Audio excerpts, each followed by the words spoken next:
Sinabihan ko na rin talaga sila, really, I truly want a trial because I want a bloodbath talaga.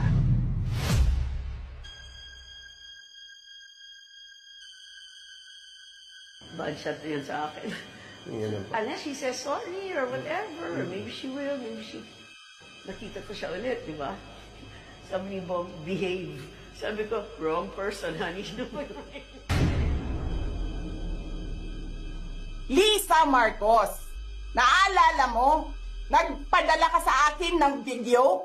Sinabihan mo ako saan kukunin ang pera. Pinakita mo ang muka ng tao doon sa video message mo. You sent me written instructions about money. Millions a month. Anong nakalagay doon sa envelope? DepEd. Anong ginawa ko? Binigay ko sa DepEd.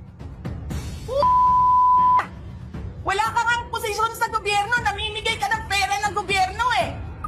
Isira ito yung tangal ng kasama ko sa office of the Vice President. Sasabihin niyo sa mga tao, nakaw yan, confidential funds yan. Niwala nga kayong isang proof na confidential funds yan. Naniwala lang kayo sa isang babae na ang pangalan ay Gloria Mercado na nagsabi confidential funds yan, na hindi niyo nga nilabas, na wala pang confidential funds, meron ng white envelope. Kasi 2022 pa lang, may utos na ng pera sa DepEd. Tapos kami yung nagsisinungaling. Nagpipigil ako eh. Kasi gusto ko lang magtrabaho. Gusto ko lang tapusin nyo na yung show ninyo dyan sa House of Representatives para makabalik na kami sa trabaho namin. Tapos ganyan ang gagawin ninyo sa amin dahil hindi kami sumusunod sa inyo.